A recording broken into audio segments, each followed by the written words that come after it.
찬양하고 살아갑니다. 네, 우리 말씀을 함께 보도록 하겠습니다. 시작. 오직 나의 의인은 믿음으로 말미암아 살리라. 또한 뒤로 물러가면 내 마음이 저를 기뻐하지 아니하리라 하셨느니라. 한 번 더 봅니다. 시작. 오직 나의 의인은 믿음으로 말미암아 살리라. 또한 뒤로 물러가면 내 마음이 저를 기뻐하지 아니하리라 하셨느니라. 아멘. 네, 오늘은 세 가지 믿음이라는 제목으로 함께 은혜를 나누도록 하겠습니다. 오늘 본문 말씀은 하나님의 의인인 그리스도인들은 믿음으로 말미암아 살리라고 하십니다. 그리고 또한 하나님은 뒤로 물러가는 것, 즉 믿음의 퇴보를 기뻐하시지 않는다고 말씀하고 있습니다. 이것은 그리스도인들의 생명력의 원천이 바로 믿음임을 말씀하고 있는 것입니다. 그래서 오늘은 이런 중요한 믿음을 세부적으로 더 깊이 나눠서 세 가지입니다. 하나님에 대한 믿음, 사람에 대한 믿음, 또 자신에 대한 믿음의 세 가지로 나눠 묵상하고 우리의 삶에 적용하는 시간을 갖도록 하겠습니다. 먼저 첫째, 다 같이 봅니다. 시작. 하나님에 대한 믿음. 네, 저는 어려서부터 교회를 다녔습니다. 처음 신앙에서 가장 궁금했던 것이 바로 믿음에 대한 것이었습니다. 왜냐하면 어린 제가 듣기에 5덩이의 떡과 물고기 2마리만을 가지고 5,000명을 먹입니다. 그리고 또 베드로가 무리를 걷는 것도, 또 이 산을 들어 바다로 던지는 것도 모두 믿음으로 가능하다는 말에 어릴 적 처음 이런 이야기들을 들었을 때 엄청 흥분이 되었습니다. 목사님 설교를 듣고요.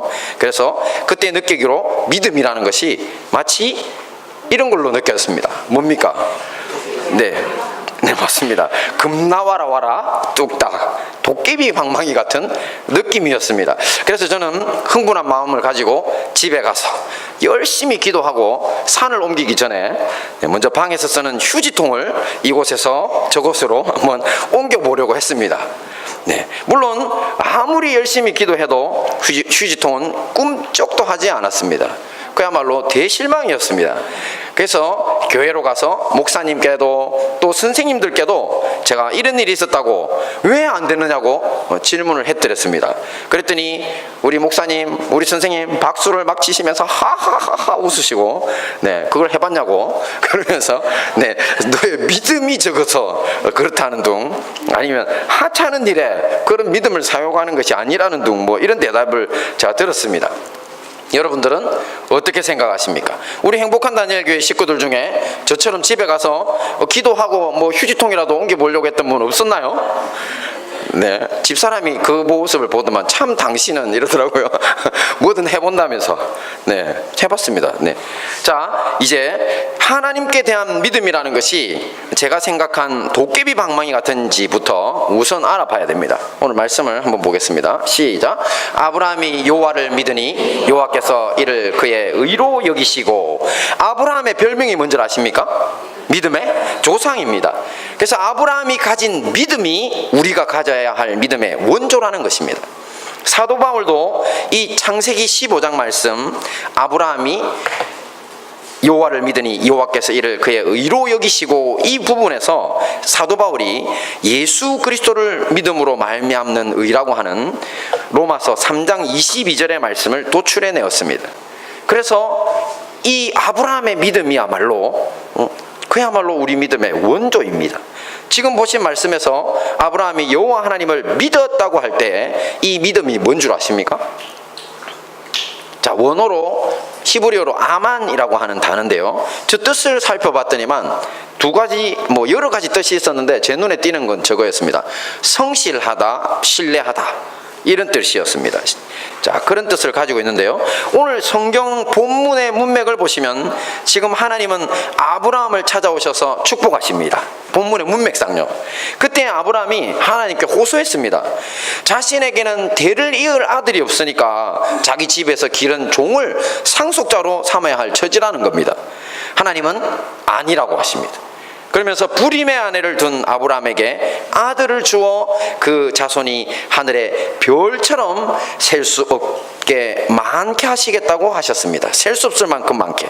이것을 아브라함이 어떻게 했다고요? 믿었다는 겁니다. 그리고 이런 그의 믿음을 우리 하나님이 어떻게 하셨다고요? 의로 여기셨다는 겁니다. 그렇다면 지금 이때 아브라함의 믿음이라는 것은 어떤 믿음입니까? 바로 하나님을 신뢰한다는 것입니다. 믿음을 도깨비 방망이처럼 사용하기만 하면 내게 어떤 일이 일어날 것이라고 확신하는 믿음이 아니라 하나님을 인격적으로 신뢰한다는 것입니다. 그러므로 우리의 하나님에 대한 진정한 믿음은 아브라함처럼 주님과 동행하며 또 경험함으로써 얻어진 신뢰의 믿음을 일컫는 것입니다. 그런데 여기서 우리가 주의해야 할 것이 하나 있습니다. 바로 이런 하나님과의 신뢰관계로서의 믿음은 나만 하나님을 신뢰한다고 되는 일방적인 것이 아니라는 것입니다. 나와의 동행을 통해서 누구도 나를 신뢰해야 된다고요? 하나님도 나를 신뢰해야 합니다. 이것을 많은 사람들이 잊고 있습니다. 잘 모릅니다. 아브라함은 평생 순종이라고 하는 방식으로 하나님께서 자신을 신뢰할 수 있도록 만들었던 사람입니다. 그래서 하나님은 이런 아브라함을 귀히 여기시고 모든 어려움에서 구원하셨고 또 한없는 복을 주셨던 것입니다. 그러므로 우리 행복한 다니엘 교회 식구들은 아브라함처럼 먼저 하나님을 신뢰하셔야 합니다. 그리고 하나님도 우리를 신뢰할 수 있는 진리에 순종하는 생을 살아가야 할 것입니다. 두 번째 믿음입니다. 다 같이 봅니다. 시작. 사람에 대한 믿음. 네, 사람에 대한 믿음입니다. 자, 말씀을 같이 한번 보겠습니다. 시작. 누구든지 하나님을 사랑하노라 하고 그 형제를 미워하면 이는 거짓말하는 자니 보는 바 그 형제를 사랑치 아니하는 자가 보지 못하는 바 하나님을 사랑할 수 없느니라. 아멘. 이 말씀처럼 하나님을 사랑하는 우리에게는 형제 사랑이 필요합니다. 앞에서 하나님에 대한 믿음이라는 것은 하나님과의 상호 관계성을 통한 신뢰를 의미한다고 말씀을 전했습니다. 이것이 사람에게 적용될 때 어떻게 될까요? 사람에게 적용할 때는 무한하고 따뜻한 지지와 격려로, 그리고 그 사람에 대한 가능성의 인정으로 드러나게 됩니다. 안델슨 동화 중에 이런 이야기가 있었습니다. 제가 처음 읽어봤던 건데 너무 재밌어서 소개합니다.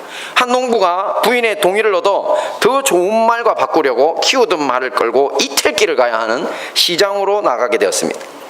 그런데 가는 도중에 이제 좋은 말로 바꾸려고 했는데 암소가 너무 예쁜 거예요. 암소가 너무 괜찮은 거예요. 그래서 암소에게 마음을 뺏겨서 이 말하고 바꾸자고 하니까 주인이 좋다고 했습니다. 그래서 바꾸었습니다. 또 길을 가다가 그 암소를 양과 바꾸고, 또 조금 더 가다가 양을 거위와 바꾸고, 또 거위를 붉은 벼슬을 가진 수탉과 바꾸고, 마지막으로 수탉을 썩은 사과 한 자루와 바꾸게 됩니다. 네, 날이 저물어 여간방에서 만난 귀족 두 사람이 이 농부의 사연을 듣고는 되게 놀라는 표정을 지으며, 아니 집에 돌아가면 부인이 화가 나서 당신을 내가 쫓을 것이요 이렇게 이야기했습니다. 그러나 농부는 자기 아내가 참 잘했다고 할 것이요 라고 반박을 했습니다. 그러자 이제 얼굴이 붉어진 귀족이 큰 금화 주머니를 하나 딱 보여주며 큰 것을 들어오며, 만약 당신 말이 맞다면 여기 있는 금화를 몽땅 주겠다고 이렇게 이야기했습니다. 그래서 이튿날 귀족 두 사람과 함께 농부가 집으로 갔습니다. 그리고 그간의 사연을 아내에게 얘기했습니다. 그 얘기를 들은 농부의 아내는 불편한 표정을 지었습니다.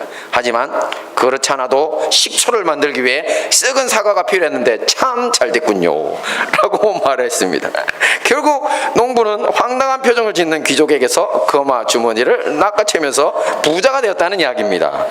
네, 참 좀 우스꽝스러운 동화지만 신뢰가 주는 축복이 그만큼 크다는 것을 보여주는 이야기입니다. 우리 행복한 다니엘 교회는 침례교회입니다. 침례교회. 저는 신학대학원에서 공부하면서 침례교 선배들이 참 훌륭한 분들이라는 생각을 많이 했더랬습니다. 자, 저 사진은 네덜란드의 제침례파 교인이었던 안네켄 핸드릭스의 화형 장면을 그린 반화입니다. 지금 옆에 좀 멀어서 잘 안 보이시겠지만 옆에 그걸 집행하고 있는 사람들은 카톨릭 병사들입니다. 카톨릭 교회가 저렇게 제침례파들, 자기들 영세 유아 세례 부정하는 사람들을 잡아다가 저렇게 산채로 불에 태워 죽였습니다. 역사적으로 가톨릭 교회는 신정정치라는 명목으로 국가와 개인의 운명을 좌지우지하는 세속적 권력을 쥐었습니다. 그리고 자신들과 다른 신앙적 주장에 대해서는 군대를 동원한 학살을 저지르기도 합니다. 지금 보시는 것처럼. 이런 때에 참된 신앙으로서의 회개를 부르짖으면서 이에 맞섰던 자유교회가 있습니다. 그리고 침례교회 사람들은 바로 그런 자유교회 정신을 소유한 사람들의 후손들입니다. 우리 침례교회는 특히 하나님의 말씀을 사랑하고 또 모든 성도들의 개인적이고 인격적인 체험과 견해를 존중합니다. 또한 개인의 영혼에는 영향이 있다고 하는 특징이 있습니다. 네, 자, 장로교입니다. 존 칼빈의 이제 그림인데요. 장로교의 칼빈주의 5대 교리라는 게 있거든요. 그 안에 보면 인간은 전적으로 타락하여 믿을 능력도 없다라고 주장합니다.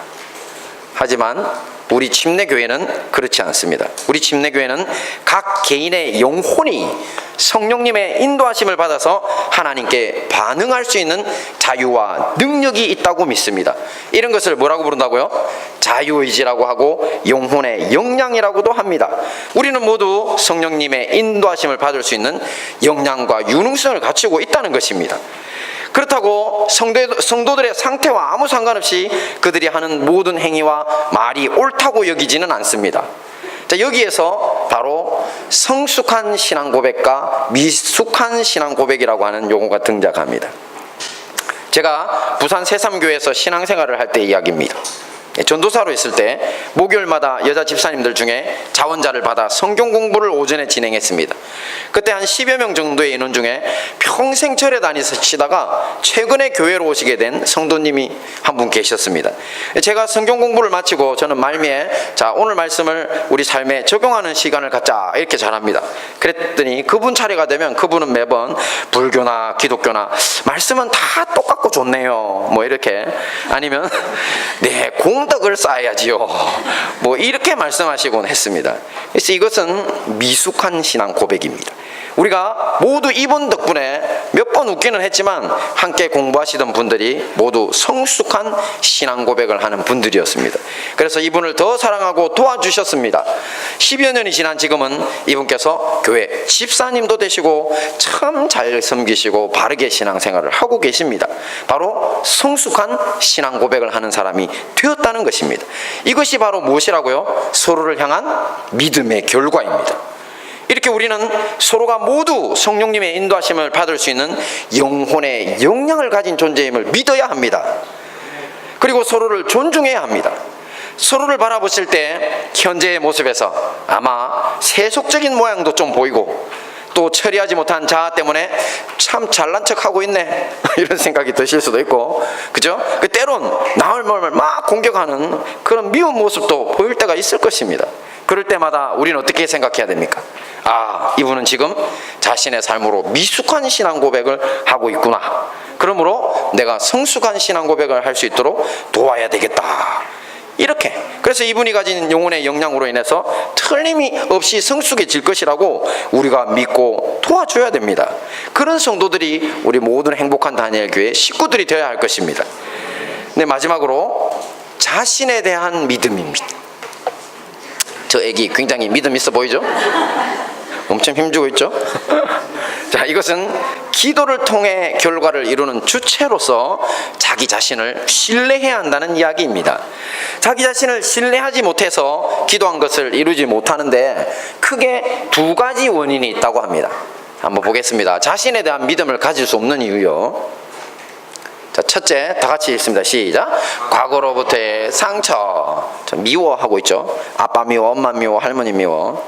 자, 학창 시절을 돌아보면 공부하는 친구들 중에서 공부 그 자체보다 자신에 대한 의심과 성적에 대한 공포로 공부에 집중 못하는 친구들을 제가 여럿 보았습니다. 그것이 뭐냐면 바로 자신감의 부족입니다. 자신을 믿지 못하는 것입니다. 대상관계연구소 소장인 변상규 목사님이라는 분이 계십니다. 이렇게 생기셨는데요, 그분의 블로그에 올린 글을 보니 이렇게 자신에 대한 의심과 염려와 걱정이 많은 사람이 되는 원인을 어린 시절 가족들로부터 지지와 격려를 잘 못 받아서 그렇답니다. 그리고 변상규 목사님 자신도 그런 사람이었답니다.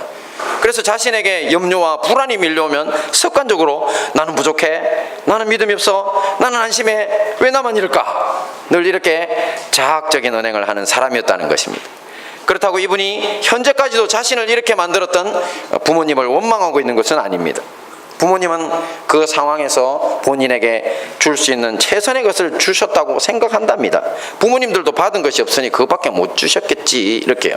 그러므로 우리가 어떤 문제를 놓고 기도하며 어떤 일을 해나가야 하는데 정말 이게 내 자신을 내가 신뢰할 수 없어, 정말 나는 안 될 것 같아, 이렇게 이상하리만치 주눅든 자신을 발견하신다면 그것은 무엇 때문이라고요? 과거로부터의 상처가 그 원인입니다.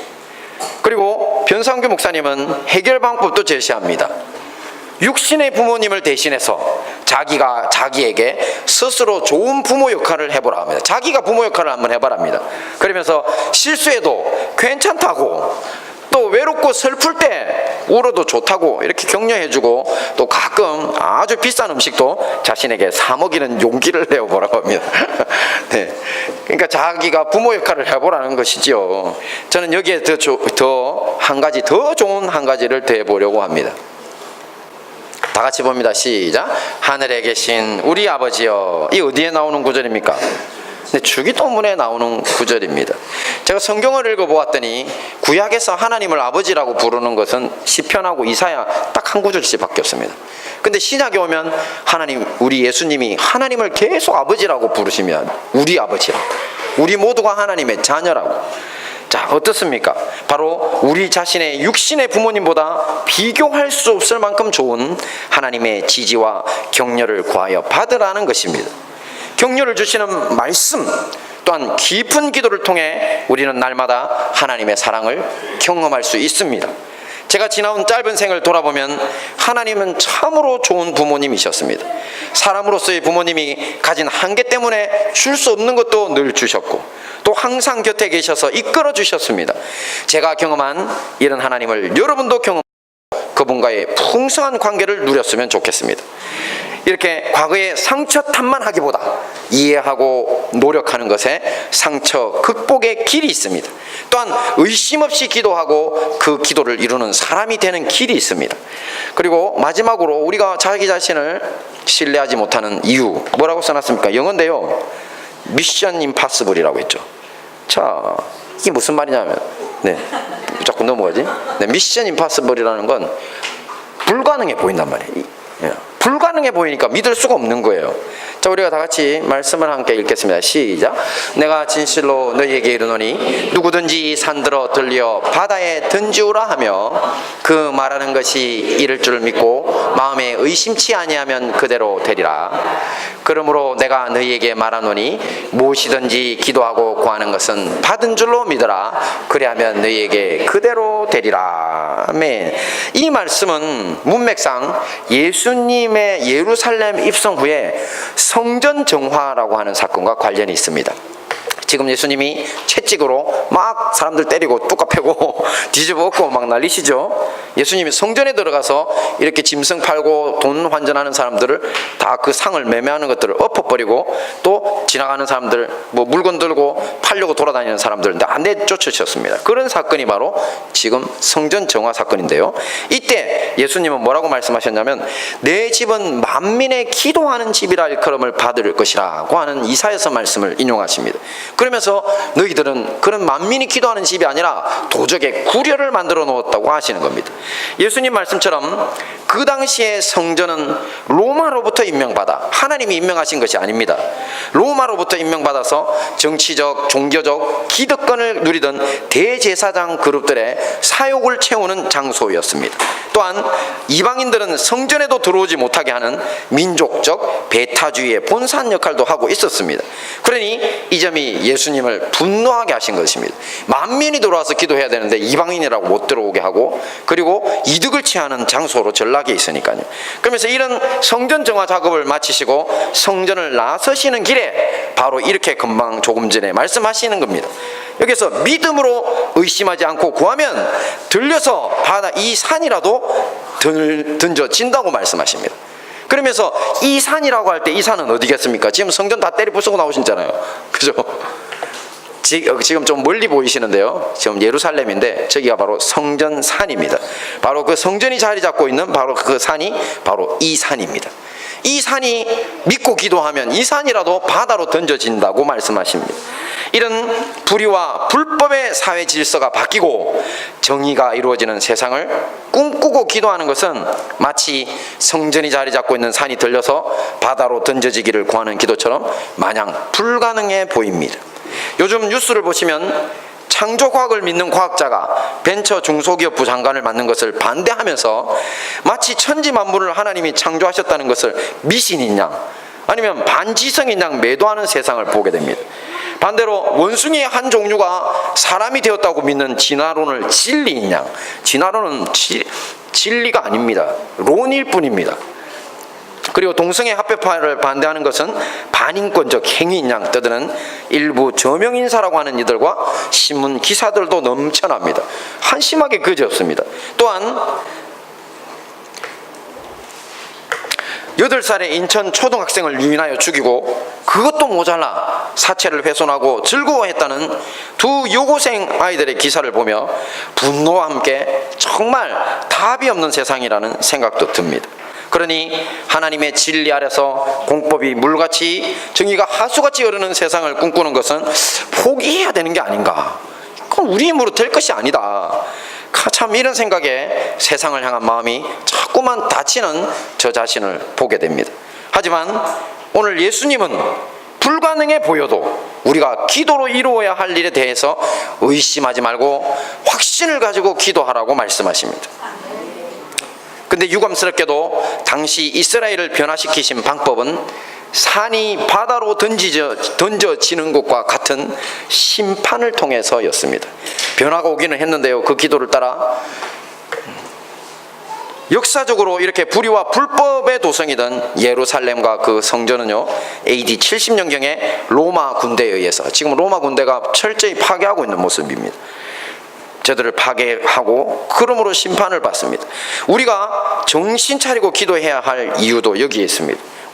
우리나라가 심판의 방법이 아닌 온 국민들의 각성과 회개로 이 땅이 정화되기를 기도해야 합니다.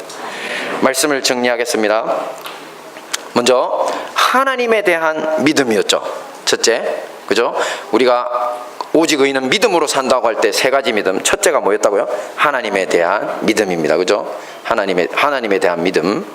네, 이것은 무엇이든 이루게 해주시는 도깨비 방망이가 아니라고 했습니다. 믿음은 아브라함처럼 하나님과 맺는 신뢰관계에서 오는 것이라고 했습니다. 그리고 두 번째가 뭐였습니까? 사람에 대한 믿음입니다. 서로에 대한 신뢰에는 엄청난 축복이 있다고 했습니다. 또한 침례교 선배들을 본받아서 우리 각자가 가진 영혼의 역량을 믿고 또 미성숙한 신앙 고백을 하는 형제 자매들을 돕는 성숙한 신앙 고백의 사람이 되어야 한다고 했습니다. 근데 마지막은 뭐였습니까? 자신에 대한 믿음입니다. 과거의 상처는 이해와 노력으로 극복하시고 또한 변할 수 없을 것처럼 악해 보이는 이 세상이나 또한 해결할 수 없을 것 같은 자신의 문제도 주님의 방법으로 변화될 날이 있음을 확신하시고 기도하기를 멈추지 않고 승리하시는 우리 행복한 다니엘 교회와 형제 교회 성도님들 되시기를 기원합니다.